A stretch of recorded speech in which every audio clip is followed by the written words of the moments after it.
Hey, Gideon, how are you? Good morning. Hi, I'm Lovely fine. morning. I'm fine. Sorry, I'm just setting up here. Sorry, I was a bit late. That's got, totally fine. What I noticed yeah, interesting is that we both yeah. share a big nose, which is a positive thing when it comes to smelling good quality vocabulary. Okay, that's good. Yeah, Um, beautiful. Gideon, it's a pleasure actually, and my honor to talk to you. My name is No, Waleed. I'm a PhD hi. researcher in Baghdad, and I have Okay. a YouTube channel just like you. Yeah. I'm one of your followers, and I tell my students all the time about your channel and how lovely it is. And one Thank you. important thing, It's an honor. Yes, it's an honor for me. you were the cause of me losing $20 to buy the Loom of Language. Oh, what do you mean? What No, I'm happened? sorry. I was just joking. It's a great book that you recommended some time ago, Yeah, and yeah, yeah, I purchased it on Amazon, and I yeah. was just joking that it's a great book. I was trying to purchase it and ship it back to Iraq, but it was really hard. Right. But I finally got it last week, Oh, cool. thankfully, for your recommendation. Oh, Gideon, good, tell us a good. little bit about yourself and the weather in Paris. The weather, well, I can look out the window if you like. It's a sunny day. It It is is. a sunny day. It It's is. about 30. I'm not a meteorologist, I should say. I'm an English teacher, but it's about 13 degrees. It's sunny, and they say it's going to reach 20 degrees, which is not Oh, bad for interesting. mid-October, almost Mm. mid-October. So yeah. Is this a regular topic to get started in a with a in a conversation with a French or Parisian person to talk about Yeah, I weather? guess so. I guess so. Sort of. Well, London and Paris, because I'm from London, and Oh, I guess the weather is an icebreaker because mm, it's unpredictable. of Shall we course. say? It's unpredictable. Maybe in your part of the world, in the summer it's going to be hot, Yeah, and definitely. in here you think, Scorching. well, maybe yes, we know. Speaking, it's really hot. Like the regular weather here, the warm and cold weather is around 35 Celsius, which is in Europe really high temperature. Um, Yeah, yeah, that's Anyways, hot. Gideon, I have so many questions actually, but this is just a regular chit chat about language and language Okay, learning and okay. accents and dialects and your experience with language teaching. And it's more of about you than about English language, to be honest.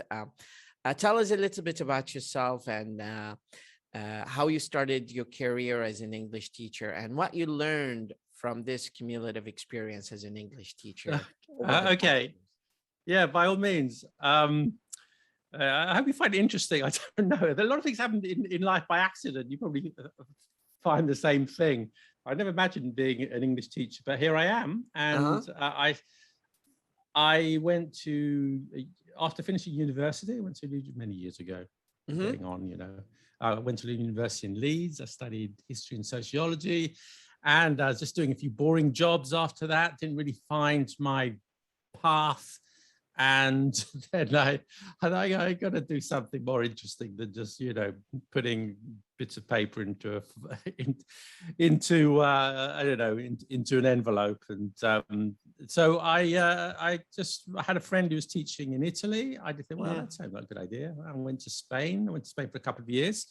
And then I came back, and I came back from Spain, and I worked in the IT industry for many Wow. years. Yeah, as a programmer, a systems developer. I did a master's in IT. I thought that's my career sorted.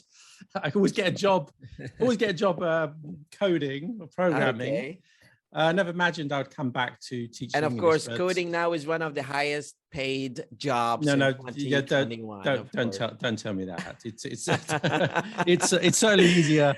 You'll It's certainly probably easier made to a earn a living fortune right in now. IT than English language, but I do it because I like it, and Definitely. the teaching English. And I came back to Paris during a break of my IT career, Mm-hmm. and I stayed here. I started teaching one or two lessons, and a few more, There's a big demand, but it's certainly easier. Certainly easier IT. Okay, so how about your experience as language teacher? IT is always work. You just go in, you do the work, and you get paid reasonably pretty well. But English language is more of a struggle. But I love it. It's fine. Do you hear me? Got a few technical problems. I can hear you now. You froze momentarily. Oh, okay. I think that's because of the internet down here because of elections. Oh, okay. So based on your last 10 years of language teaching, as I assume that you've been teaching for the past 10 years, 5-10 years. Yeah. What have you learned about language learning? What are the shortcuts to master English? The shortcut, like the 3 weeks to fluency, the shortcut. We do have 3 days to be fluent in English here. There's so many handouts and pamphlets here for that purpose. You see them all over the internet, don't you? This learn English in 3 weeks. You know, just sit on your ass, eat cakes, and don't bother doing any hard work. Yeah, sorry, I'm a naturally sarcastic British guy, so apologies for that. It's actually no. It's not. Well, it's part of the beauty of your personality, and you just make people more closer to you when you're being this funny and you have this sense of humor all the time, based on the videos that I watch you do, especially the one about idiomatic expressions and phrasal verbs. It's such a great video, actually. Okay, thank you. You're very kind. Very kind. I'll happily stay and answer your questions then. So what was your question again? Oh yes, how to learn. My question. How to learn a language, how to learn English. Yeah, based on the past 5 to 10 years of you teaching English, what have you learned about language teaching? Because there's always this kind of redundant tip, these redundant tips or pieces of advice to students, like do this and do that, don't do this and do that. This is time consuming. This is not going to get you anywhere, but this is really a shortcut to master, this part or that part about language. Okay. Yeah, I'm happy to answer your question. I should say I've changed over the years, I've changed my thoughts about this a great deal. And now, I mean, my main thing is that it sounds a bit stupid, but anything works. The most important thing, if you get the thing to do is get motivated. Now, this is what I believe. There's not one path to fluency, because a billion people speak English, just English as a foreign language, and people speak other languages, and they don't all use the same method. That's what I thought. This is the right method. And if you can, the key is getting motivated. That's what I really believe. If you love studying English, you're going to find the way that you can feel passionate about learning a language. If you can do that, you're on the fast path, on the highway to success, whatever the metaphor is. I think that's the key. Of course, there are maybe better strategies which I would recommend, but I don't have anything revolutionary to say. If you're just reading, read a lot, write a lot, speak a lot. This is all classic stuff from listening, and those are the main things. Learn some grammar, learn some new vocabulary, challenge yourself, do things that are a little bit too difficult, but not out of your range. And well, I mean, you speak English bloody well. How did you learn? How do you? Well, me personally, I graduated with an MA degree in linguistics back from California in 2013, and I've been teaching in the field, working as a translator, working as an interpreter, participating in conferences, trying to engage myself more in society or small communities that speak English as a second language. There's always this kind of debate that I always involve myself in, or with people who try to negotiate for meaning or try to discuss some philosophical or political, social issues in English. And this is where I think my performance in language has progressed. I don't know if Right. I can speak 100%. Well, Yeah. not 100% because I'm not entitled to be a native speaker of English, but I can deliver meaning, so to speak. Well, let's say 90% of the time, but there's always this kind of glitches here and there when it comes to using specific idiomatic expressions. One to be mentioned is it's been always recurring by my professor saying, let's not throw the baby with the shower water, something like that. And I was like, water, bath water. And I was like, why would they throw babies every time? And I was like, I didn't understand. I was focusing on the literal meaning of that idiomatic expression. However, this is one of the things I fell short, when it comes to understanding, grasping, or probably saying it. But that got me improved over the time by reading, of course.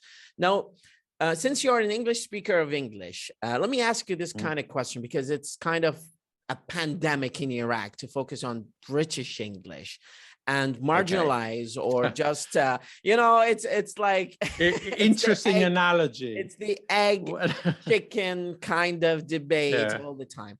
Like, why would people think of British English as better than American English? Well, although I'm British, it's not better than American English. Of course, it's not better than American English. No, it's just I don't know. It's just the original, the classic. It's Star Wars, the first episode rather than the sequels. It's just the original. And it's not better. It's just different sounds. Maybe some people prefer it, and I respect that.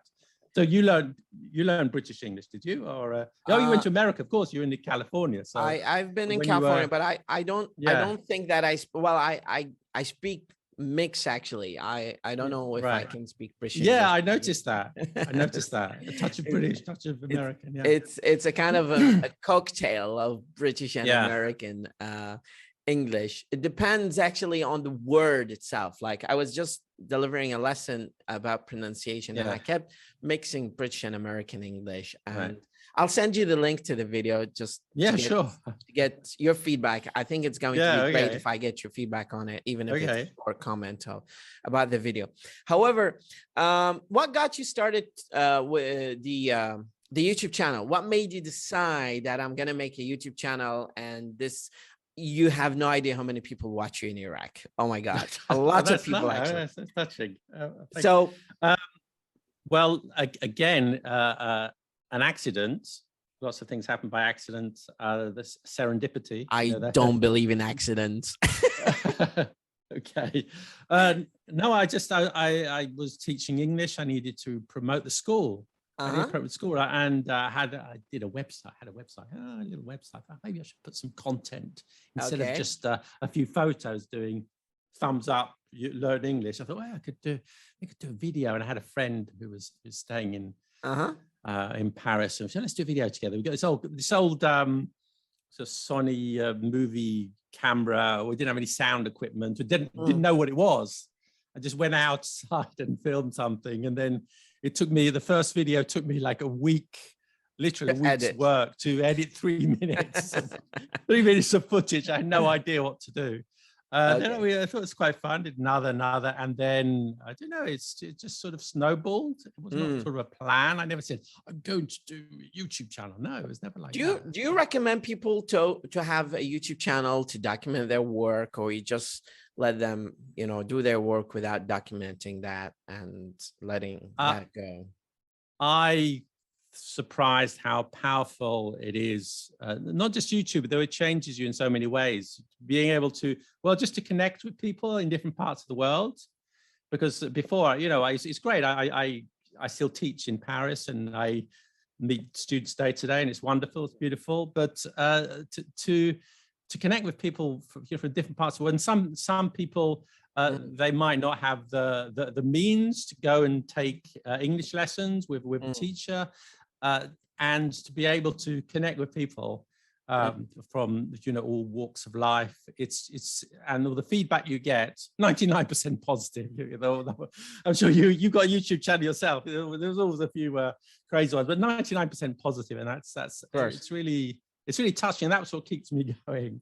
What do you emphasize the most when you teach English to people in Paris or students? What do you stress on? What do you emphasize? What part of English do you stress more? Reading, writing, listening, speaking, vocabulary, grammar, stress, intonation, pronunciation. What aspects do you stress more as an English speaker of English? Which one do you think is more important than other? Okay, I can't really say what's more important, but and also it's a little bit different in each country. In France, I don't know the situation. In France, people learn English at school, and they learn the grammar, but they never say it. They leave school, and they have the basics of grammar, but they've never said anything, they've never spoken at all. So that's why our language school, we let them talk, a little plug there. It's based on conversation, because that's what the French people needed. They don't speak. And I had some strange experiences when I arrived in Paris, because I went to some language schools here. I would love to hear this kind of strange experience. Well, no, okay, well, but I don't know, maybe you've had it yourself, but I go to school, so I'm in Paris, I want to speak, I want to chat to people in cafes and things. And then you go to the language school, and it's just, okay, you exercise 1, exercise 2, Monsieur Gideon. Well, we have to always draw a dichotomy between language learning and language studying. I think when it comes to scrutiny of language and understanding the anatomy of the language itself, it's completely different from taking that and throw it in the street and start jabbering with people about very common topics, and just to elicit them to talk to you or talk back to them, where you can just improve your pronunciation. I think so. I mean, languages at the end of the day, it's about communication. So you've got to get as much as that into a lesson as possible. So I try to base it around a conversation, then maybe take breaks and have a look at a little bit of grammar and stuff like that, and we can add some vocabulary.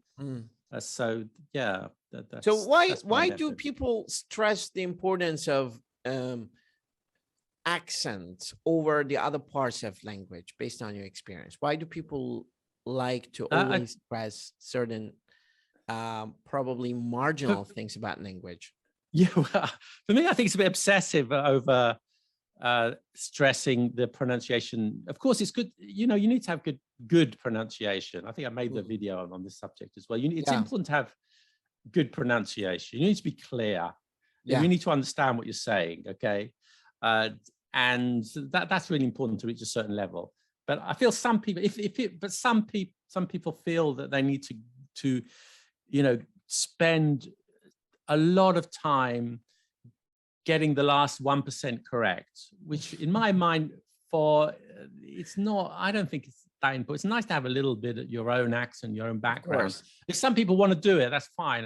That's really what some people are passionate about, trying to reach native level pronunciation, if that's what they want to do. But I think there's a little bit too much pressure, I think, to you have to pronounce this vowel with a link and a liaison and a takata takata. I don't teach that too much. I just try to get to a certain level, and then I focus more on communication. Do you have any books at your disposal that you recommend to people just to get started with when it comes to language learning, generally speaking? Books? I do. I think it's one English word. That's one I really liked. I think that's what it's called. That's one I've been using a lot. It's just a good mix of grammar. Which one? And I think it's called How English Works. I could do a quick Google search while I'm talking to you. How English Works. I think that's the right one. Okay, that's it. Yeah. Well, I can Google it. I can Google that one. Yeah, Common I just checked that. common tips. Do you have any common tips to students who just want to improve their conversation skills? Because, you know, in Iraq, for example, there's not that big community of English speakers. I understand. So you find a lot of people actually have good ears to listen, Yeah. but bad, well, not bad, because this is not politically correct word, not proper way of saying things. Right. Plus we don't have, we have missing sounds in Arabic, like V and P. They're not there Okay. in language. Okay. So they have a Okay. struggle with, you know. Right. So what is your recommendation to people where they don't have access to so many occasions that will enable them to trigger this inner predisposition to speak language? Well, I think these days firstly over the internet, you might be able to, you know, find language partners. You can exchange, people learning Arabic and exchange for English. So that'd be a good way, but you've got to find some way to speak. It is important to get these sort of motor skills. So find a way and speak amongst your friends who are learning English. Put aside a couple of hours a week or whatever, how much time you have. And even if you're all alone, just speak, record your voice from time to time, get the words out, read a story. I think it's really important, but find a way of getting conversation. I think that is important. It's like driving a car. You can't learn to drive a car if you don't drive a car. How about podcasts? Do you have any recommended podcasts? Maybe even if you can share them with me later on via email. Podcasts sure. for listening, just to get people always in touch with language. These are podcasts for learning English or just Both. Just general. Well, I do occasionally do a podcast myself, I should say. It would be great if you just send it to me. I would definitely share it on my page. And a friend who does one too called English with Monty. That's good if you're learning English. But other podcasts, yeah, I do listen to podcasts. Trying to think now. Maybe I'll send you a few links. So if you sure. Gideon, thank you so much. Yeah. I will make sure to pay you a visit to your lovely language school in Paris once I get in there. With Hopefully pleasure. I can get a chance after the whole thing of COVID-19 subsides. And I've been to Italy before COVID, so hopefully next time I'll be in Paris. Pleasure. Yeah, I plan to do some short videos from different countries in Europe where I can provide English lessons as a form of videos, because I create video content. And I color edit, I edit the videos, I do all of it by myself. So it's a kind of like habit that I developed over time.